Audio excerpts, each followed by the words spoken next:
Psychology Today contributor and adjunct professor in the psychology department at SUNY Old Westbury. Debbie has additionally authored peer-reviewed articles, is a co-editor of spiritual assessment and intervention with older adults. I feel good about that, Debbie. Maybe we can help me. And a frequent expert guest for syndicated and local talk radio shows, international and local podcasts, and print and online media outlets. She has been featured in Forbes, quoted in the New York Times, Seattle Times, Dallas Times. Her research covers a wide range of topics related to aging, including depression, identification, dementia, and frailty, with granted award from the NIA, NIH, and Pfizer. She received an international award for her research on depression identification, as well as serving for 9 years on the board of State Society on Aging of New York, and has served as the president of SSANY in Queens Psychological Association of New York. Wow, that's a lot, Debbie. So first of all, we'd like to welcome you. We're really excited to have you on our podcast. No, thanks for having me. It is really an honor. You guys are the trifecta, as I mentioned before, really an accomplished group, and I'm super excited to be here. Thanks for having me. Well, great. So I'm going to start with our first question. We're going to delve right in because we have on other podcasts talked a little bit, but you have some great expertise in it. So we want you to share more about your mentor project. If you could share us a little bit of what you're doing, and then we'll delve probably a little deeper on that as well. Sure. I'll tell you a little bit of the behind the scenes backstory about it, because it has to do with aging. Most people don't put mentorship and aging together. We're a mentor focused organization. We know that our mentees are going to succeed, but most people don't think about the mentors. Who are they? Why do they do it? It's like this elusive group of people that people are, looking to find. And as an aging researcher and someone who has worked in the field, I found that people in midlife really do follow what the theory has been. It really has not been researched or studied. But individuals in midlife and beyond have an innate need to give back, just like walking and talking. And when you're younger, it's hard to conceive of that. Why would somebody want to give back with expecting nothing in return? As soon as you hit midlife, it's like, boom, you get it. It's like babies crawling, and then one day they're walking. Same thing with this. So I had been talking with some people from 4-star generals to grandmas. Why do you want to give back? And the stories were the same. There was always the same sort of level in the middle, that they wanted to be able to show that their life had meaning. All this, knowledge that they'd accumulated, it was like hoarding it, and they needed to just let it out. So I was talking with Bob Cousins, who is the guy who patented how we use credit cards on the internet. And he was the 2020 Inventor of the Year. And he said, look, I don't have kids around me. I don't have a way to give back. Who am I going to give back to? And then I spoke with Bill Cheswick, who is the father of the network firewall. And he said, I'd love to get in front of 4th graders to teach them quantum mechanics, but I'll look like a weirdo going to a park and saying, hey kid, you want to learn quantum mechanics? And I was like, yeah, you'll totally look like a creeper. Don't do that. So we started the Mentor Project with just these guys. And then we added a few other people, and it was just 10 people. And we were thinking, great, we'll give back. Sort of a social experiment in a way. And then within 6 months, we had 80 people. Wow. I mean, it was unbelievable. We now have over 100. We have a wait list.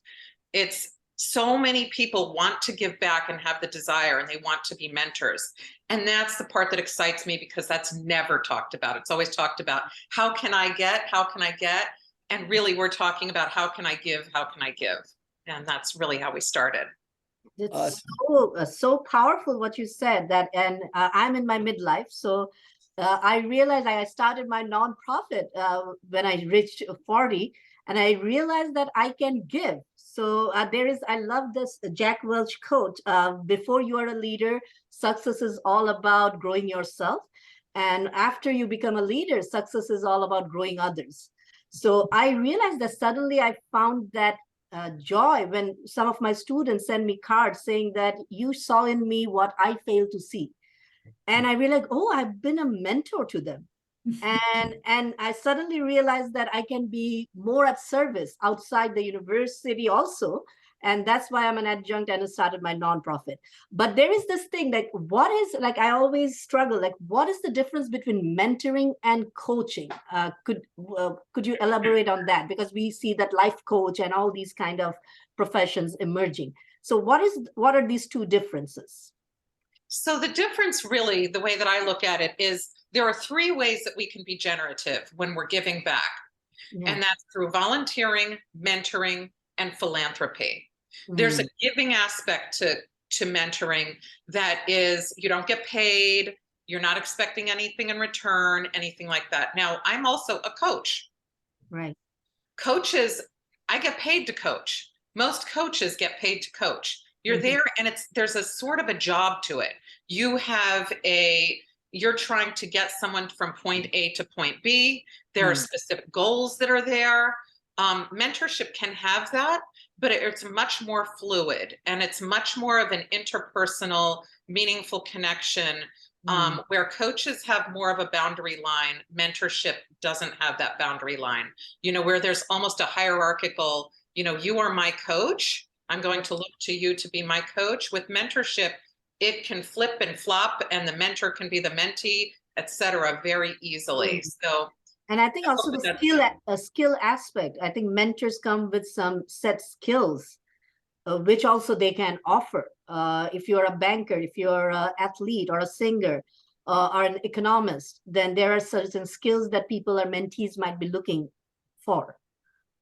Oh, absolutely. I think both coaches and mentors have to come with a set of expertise. Right. I would be a terrible baseball coach. I'd be like, hit and run, go. And you need more than that, right? So, but the difference, I think, that most people think of these as interchangeable. There are sponsors. Those are people who go out and they really sort of say, hey, Coach Jim, he's this great guy. I'm going to put his name out there and tell everybody I know about him. That's a sponsor, right? And people do that. They do it without asking. That's a sponsor. A coach is somebody who's really specifically trying to get you from point A to point B and to make you the best that you can be in that. And a mentor is helping you to reach your own personal goal, whatever it is that you need. And that's really how I can put the difference between the three. You beautifully said. Thank you. Interesting. Debbie, one of your latest pieces in Psychology Today focused on intergenerational connections. And it was a really, really great read. You could find that on Psychology Today. You could just search Debbie Heiser. And I'm just curious about that because it's so related to mentorship. But a lot of times we can have mentors of all different ages. What are some of those really tangible benefits to having a mentor who is of a generation that is older than you, a previous generation that they've seen more, they've experienced more, and now they're passing along that mentorship to you? There's so many benefits. One is that you've lived longer, so you've seen more. I mean, that's the glaring obvious thing there. There are just experiences, and those can be emotional too. When you've had an experience, you know how to emotionally handle it as well. So most people don't think of the emotional side of that. And intergeneral mentorship or relationships really offer an emotional component that most of us don't get from a lateral sort of relationship that we might have. So the hierarchical really offers that additional sort of nuance that we wouldn't be able to get otherwise. This isn't exactly what I talked about in the article, but I wanted to be able to point that out because that's something that most people don't think of, which is the emotional component to intergenerational mentorship. And it goes both ways too. There's something about being someone who's older and seeing life through the eyes of someone else that not only makes you remember your experience with it, but it can heighten that emotional experience so that you can see things differently, and it makes it much more powerful. So true. Hey, Debbie, with because our focus in mentorship, I think, is really important, and that's why we're so excited to have you on our show. Is how about the person that maybe it was the individual contributor now is in their first leadership role. Example, maybe a salesperson and now becomes a sales manager. And as I kid people, sometimes when they make that transition, they turn into the sales mangler instead of the manager. And so my question to you on that is, when you get into their first leadership, I think having a mentor is very important. My question to you is, what should they be looking for so they can have a mentor that can really help him or her in a positive direction? That's such a great question. So many people, when they become leaders, they think they have to bear the brunt of leadership on their shoulders alone. And they think that it's a sign of weakness to turn to someone else to ask for help. And it's also hard to find people to help. Who do I look for? It's my first time in leadership. What do I do? The best advice that I can give is to look to your left and then to look to your right. You are going to have mentors right next to you. They may be your friends. They may be your family. They may be people in completely different fields. But those individuals are always the biggest contributors to a creative boom within leadership and within getting new innovation happening. So my advice to somebody who's a leader, you feel less vulnerable when you're talking to somebody who you feel comfortable with. You can share your vulnerability. And when you're a leader, there's a feeling of vulnerability that you feel like, I better hide that, or somebody's going to think I'm weak and I'm not doing a good job. So go to those that you feel comfortable with, because then you're going to feel the confidence to go to somebody 2 levels higher. That's what I usually say, because we need to go to the place where we feel most supported and most comfortable. People often do this without thinking about it, but they don't give it the, they don't take credit for it. They don't acknowledge it. And so that's sort of a wasted opportunity of growth when we don't acknowledge that we're utilizing lateral mentors as we're making a rise up in our leadership. Right. And there is often this imposter syndrome that leaders often experience. And I think that is where the mentors can also provide that confidence that you can do it and try to help us. One of my mentors is Coach Jim Johnson. So he has been a friend, a mentor. So I'm so grateful for have him in my life. So another question to you, as an aging specialist, you have researched this aging factor, and I think you've researched and have the data of the people who age gracefully. Can you share like few important components to age happily? Who are those people who are aging happily? Because there's so many researchers on this. There's some great research that's done by Robert Waldinger. And I happened to be on a call with him the other day, not just me, but a whole lot of people. I didn't speak personally with him, but he was talking about his research. And I can't emphasize this enough. Meaningful connections.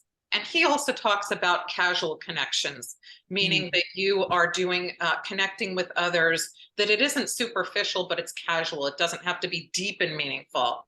Right. But these are the things that carry us into our old age and feeling good about ourselves. Most people think of aging as a steep incline with a steady decline, and that scares people.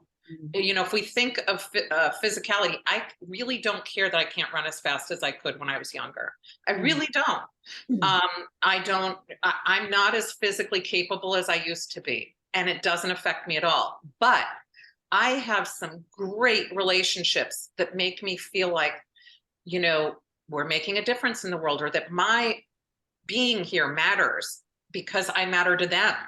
They matter to me. And that's in work. That's in home. Those lines start to bleed together. And that's where we have the best physical and emotional health, is if we have connections that are meaningful and even casual as we grow older. It doesn't have to be 20, like when you're younger and you're figuring out who you are and you have a whole bunch of superficial relationships. As we get older, those become fewer but deeper. and fewer and more meaningful, and we're able to tease those out, and that's what carries us forward. It's not the Facebook friends that we have, thousands of Facebook friends we have. That's Right. not the important thing. And you're so right. I also was studying research from a Harvard professor. There was this 75 years long-term study on people who are happier. And this is exactly what he said, that those people who have meaningful connection. So it's not the money, it's not the wealth and vacations they're taking, but it's the meaningful connections they have in their family and outside. Even like, are you able to strike a conversation with the barista or some person in the line and enjoy those moments? So those things really mattered. And why I'm talking about happiness when we talk about leadership, because I think that if we are not happier, we cannot lead ourselves or lead others. So it is so crucial to be happier. And that's where I find the mentorship link. Like when you are finding that meaningful connection with others, you really become happier in life. You're absolutely right. And I just want to name 3 people that people can look to: George Vaillant, Robert Waldinger, and Laura Carstensen. They've all done great research on how we can be happier as we grow older and what it is that makes us get there. And that 2 of those, George Vaillant and Robert Waldinger, refer back to the 75-year study from Harvard. So it's those are 3 people to really look at if you're looking for research. But yes, when we're talking about mentorship, who wants to go to an angry mentor? And if you're angry, think about it. Are you really connecting with somebody on a level that you want to?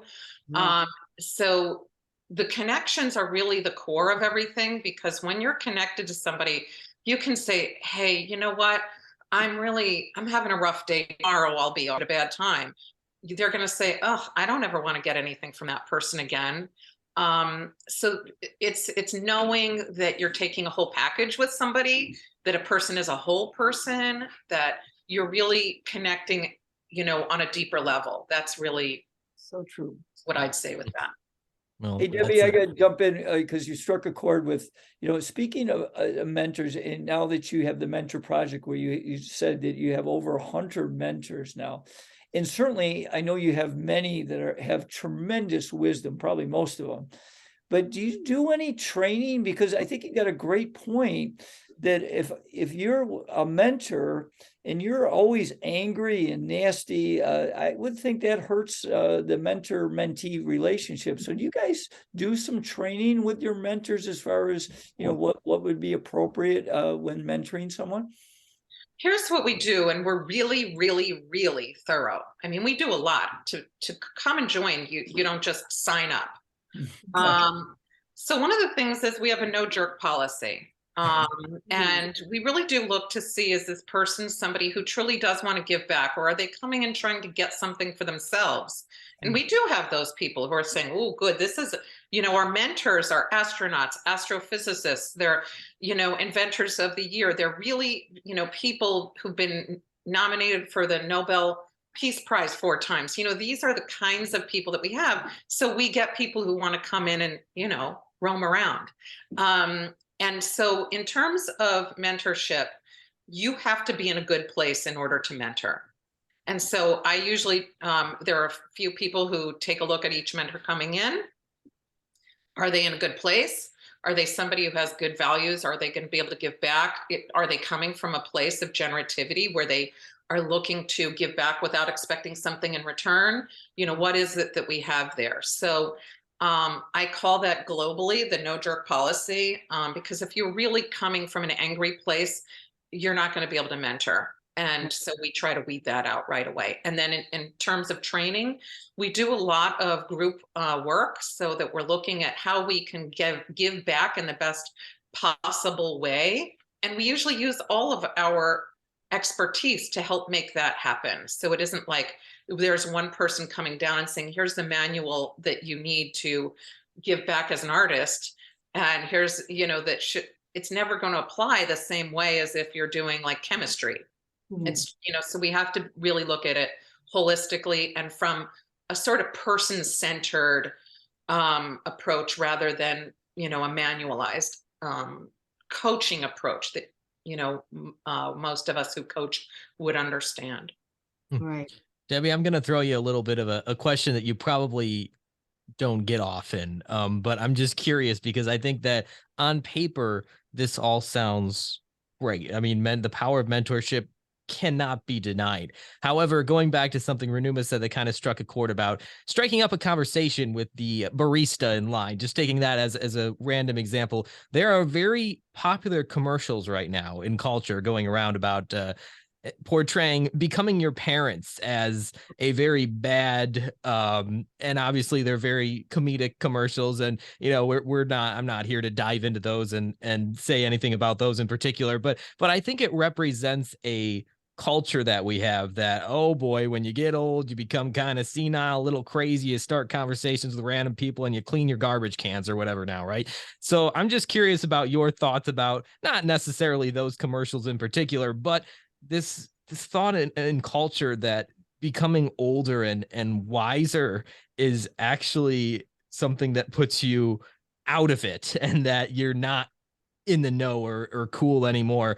How does that impact or potentially harm what people view mentorship as?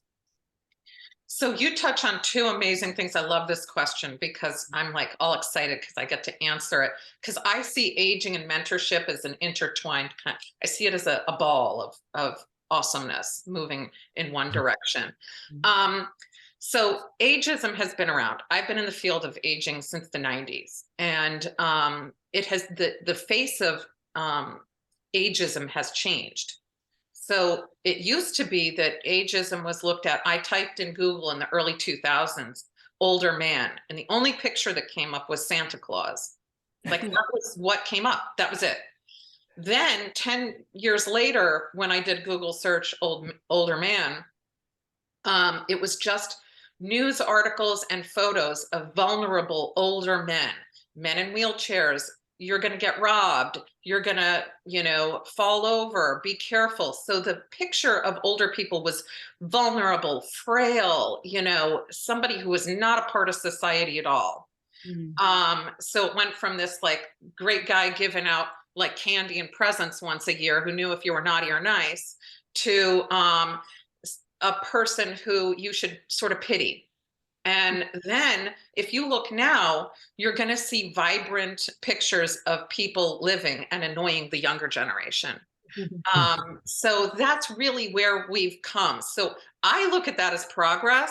Somebody coming in right now would say, this stinks. But I'm like, thank goodness it's not just Santa Claus. Thank goodness it's not, the person in the wheelchair who's not even a part of the conversation. So I see it needing to move forward. And the dismissiveness of younger people that you're saying that you see now in the ads of, older adults, I think that's going to change. I do see this as a trajectory moving. It used to be that there was not even a conversation to be had to be like, ugh, annoying person not to get wisdom from, or I'll extract whatever wisdom I feel like taking. That is way better than not having somebody giving you wisdom at all. So that's how I look at all of this. I think we always need to move forward. And if we can look at aging and mentorship together, we're going to see that we have, I think of it as like Daffy Duck sitting on the pile of gold and riches, and he's saying, mine, all mine. If we see older adults as the most precious natural resource that we have, and that we're wasting all of that, if we just have somebody standing on that pile of riches, we need to be able to see that. And I think that's what we're going to see next. And within 10 years, I think that'll be the picture that we see. And to follow up on that, how beneficial would it be for a young and emerging leader to reframe their view of those older individuals that we might naturally look up at because of our culture and say, oh, they're old, senile, kind of crazy. What if we reframed that view and saw that as, well, they're doing these things for a reason and they've lived longer than us, so maybe we should explore deeper what this reason is?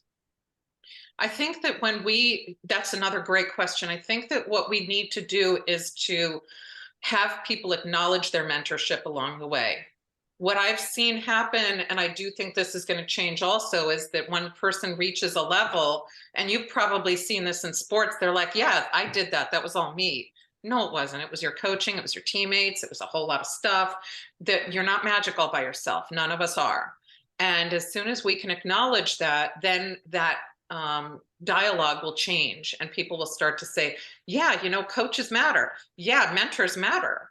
These are things that are important to me, and I really can't do it all by myself unless I get one or have one or become one. And so beautifully said, because I come from a culture, a South Asian culture, where more old you get, we see you as a person of wisdom. So it's highly respected in our culture. So like there, and nowadays, like slowly, many of my uncles, grand uncles, they're passing, and we are so sad that our umbrella of wisdom, we are going to that level now. But that umbrella that we had, like whenever we needed some kind of advice, we would run to the eldest in our family. So that was our culture, that not running to somebody who is young, but we have to go to the elder because they have the life experience. Yeah. So it's interesting when I came to this culture, to see this different kind of dynamic here. But this is where I think mentorship, in our culture, we had that mentor, like the wisdom, like more older you get, you are the person who will be the mentor in your family. So nowadays, because the culture is globalized and the pop culture is catching up on our country also, the younger people now tend to show those things, tendencies, like, oh, I have to be Americanized and I have to be cool. So that ego, like I should not go to an older person. What will they know? So that ego is taking place. How will I, so I'm thinking about, like, there are now some mentors I'm reaching out to. What are the things that I should tell them to convince them to be mentor? Because they are in that experience zone, but they get frustrated because they're not getting that respect from younger people now. So what should I tell them? Like, what benefits do mentors get if they are in these roles? Oh, that's such a good question. And I love that you talked about, more of the Eastern and the Western cultures, because you're right, that you're completely right. And it's such a loss for those who don't take in mentors and the elders as folks with wisdom. I think that when we're looking at mentors, here's what we get back. And every one of us here who's done this can feel it. I am a volunteer with the Mentor Project. I don't get paid. I love it. You don't have to pay me to do it. If you have to pay somebody to do something, they're not mentoring. That's the difference. They're not ready. And, mentorship, the generativity point that we're at, you may not hit at the same age as somebody else. You can be 40 or you can be 90 when you hit it. And so it doesn't really matter. The example that I like to give, which may not be the best example for everyone, is the Ebenezer effect. When you watch Ebenezer Scrooge, and he's a guy who was a self-made guy, he had maids, he had people, he lived in a mansion, he had everything on paper you should want, he was miserable.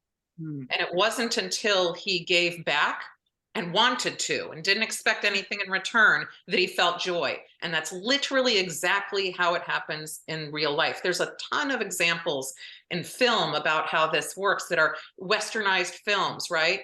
But this is exactly how it happens. And so if a mentor is saying, I'd love to mentor, but I'm not getting respect, they're going to want to do it anyway.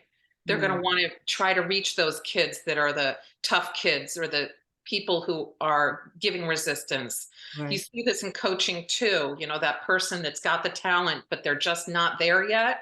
Mentors want to get there with that person, and they'll do that with the hope of them having that deeper connection, because that really will make that person cross that boundary of being like, I don't respect you, older, wiser person. As soon as you're connected, you do have that respect. That's kind of where that changes. I hope that helped. Yeah, perfect. Hey, Debbie, I got to turn the tide a little bit because of my curiosity with Marshall Goldsmith. He being, a lot of people say, the #1 executive coach in the world. With your work with Marshall, Can you share a couple leadership lessons that you've gained from working with him? Oh, goodness, yes. So Marshall Goldsmith, he's actually a mentor with the Mentor Project also. But I learned so much from him, and I would urge people to go check out The Earned Life. In that, you hear exactly the whole generative, connected world that we can live in. And he applies that in coaching. He's really talking essentially about how you're building your legacy. This isn't something explicit, but this is really what he's doing in coaching, is it's putting yourself out there into the next person, and a little piece of you is living on, right? So that every time that he's putting himself out there for coaching, a little bit of Marshall Goldsmith lives on, and it moves forward in the world, and that continues and continues. So that's what I've learned from him, because you can read it in a book, you can hear it, but he's actually been practicing it. And so I get to see in person how he does that. He doesn't come to a group and say, I'm going to now lecture you. He doesn't come to another person and say, I'm here, I have my box of wisdom, I'm going to pass it over to you. That's not how it works. He's connecting, and he's saying, where can I find a mutual connection with this individual? And how can I help to move my wisdom to this person in a way that they are taking it? Maybe it's a tiny little thread, maybe that becomes a bigger rope over time, but that's really how I interpret Marshall Goldsmith and what he is doing. And I think that personally, I don't think that he set out to do this, but maybe he did, but he's following the developmental milestones that people are needing to reach naturally, and he's meeting them where they are on that spectrum. So I hope that answered it. Yeah. Oh, well, you know what? My final question, Debbie, for you is diving into something we talked about earlier, and we'll continue to talk about, as we tell you, our audience, about your organization and how they can get involved. But as a mentor, just to clear this up, we have professional mentors in our audience of young and emerging leaders who may be a lot like myself. We find it difficult to separate the two sometimes when we're so ambitious in our professional life, but we also have a personal life to live. You talked about the overlap a little bit earlier. Are there benefits to separating those mentors, those personal mentors, from those professional mentors? Or would you say there's more benefits to combining them and actually making the two parts of our lives move in the same direction concurrently? Here's how I'll answer that. I have two boys who played baseball, right? And they were on a team, and they had a coach. And they also went out, and one is a pitcher. So he went out and got specific one-on-one pitching lessons. That is kind of how I look at it with overall mentoring as well. You may want one that you can personally grow with, that's outside the team, that's just for you, that's focused on you. But that doesn't take away from what you're getting as a team or as a whole. So if I'm a leader and I come out and it's overwhelming to be a young leader, it's an overwhelming task to be an older leader. It doesn't matter what age you are, it's overwhelming. You want to be able to make sure that you personally are okay. So you want to get somebody personally. And then you want somebody who's going to look at your overall organization. Is there something that you're leaving out that you should be looking at? Is there something that you should be doing? Is there some form of mentorship that you need to get that is more global? That's the way that, and coaching is also in there. So I don't want to just take out and say it's just mentorship. Get coaches, get mentors. You can have both. They don't ever, there's never a point when mentoring and coaching, you can have both at the same time when there's a conflict. There really isn't, because they're not doing the same thing. Their goals are different. Their advice is going to be different. And their purpose for yourself is different. So that's how I would say that. Thank you. That's a great answer. My last question to you, because you are a psychologist and also you're working across different generations. I'm a Generation Xer. Then a coach is a baby boomer. Oh, you're also Generation X. And now there are millennials, Generation Z, Y.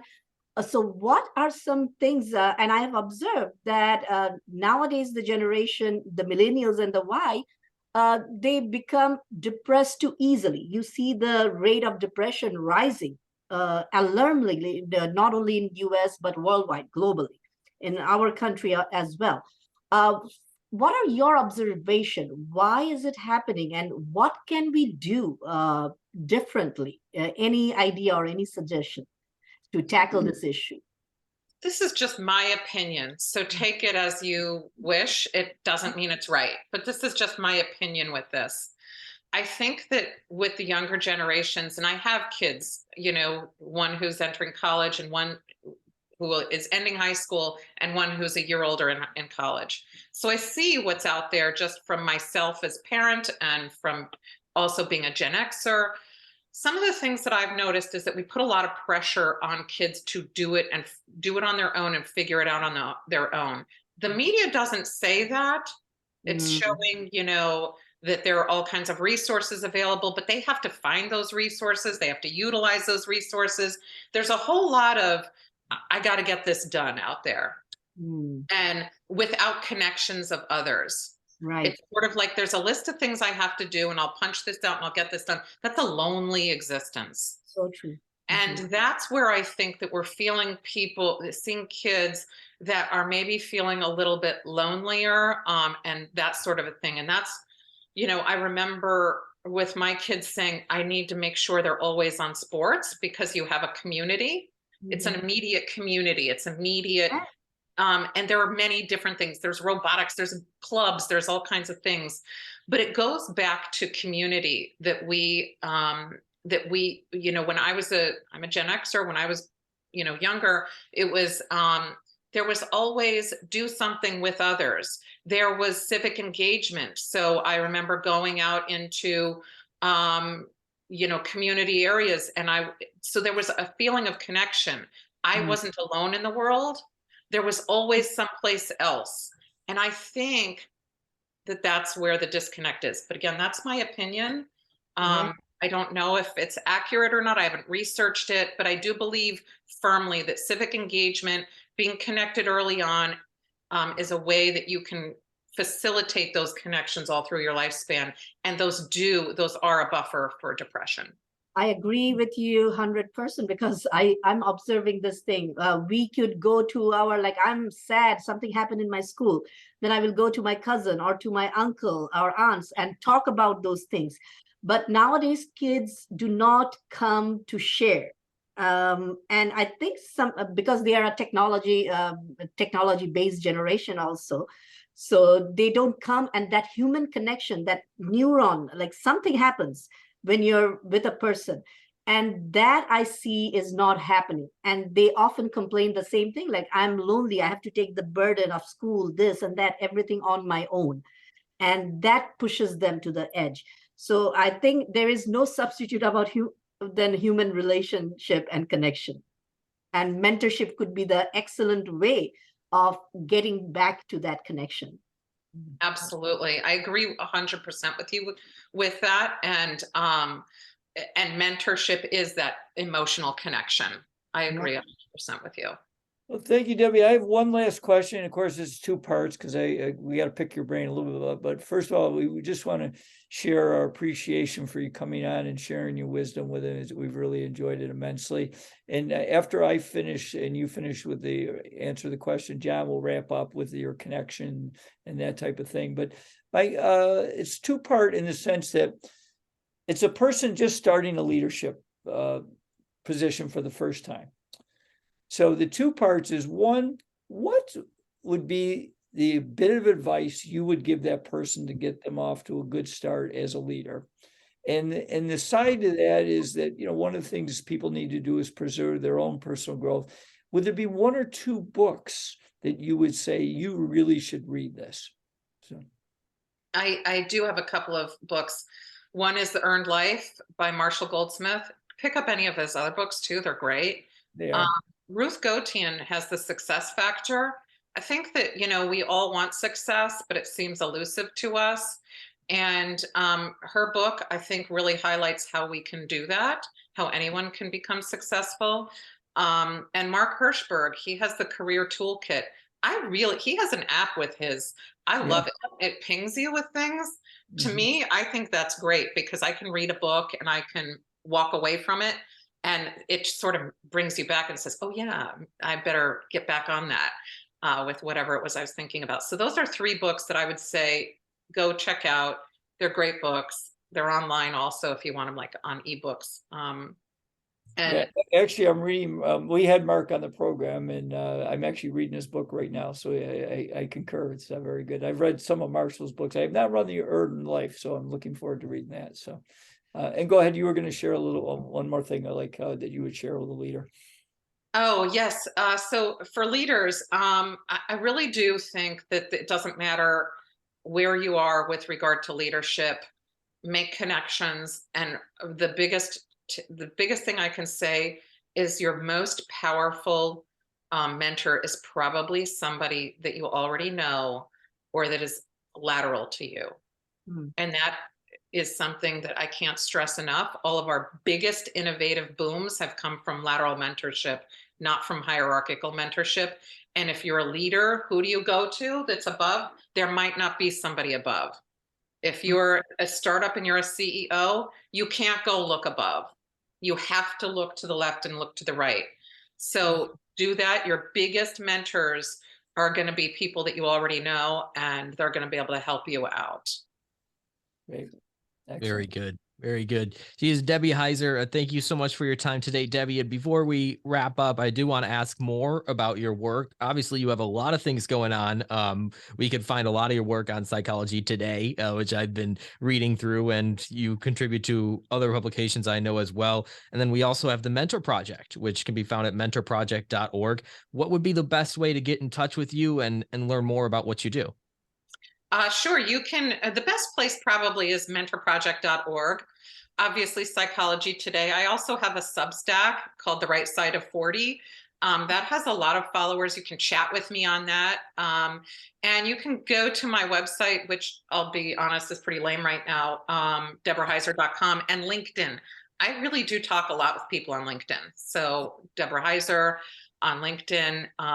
Anywhere you reach out to me, I'm happy to have a conversation with anybody. And I'm also really happy to hook anybody up with a mentor.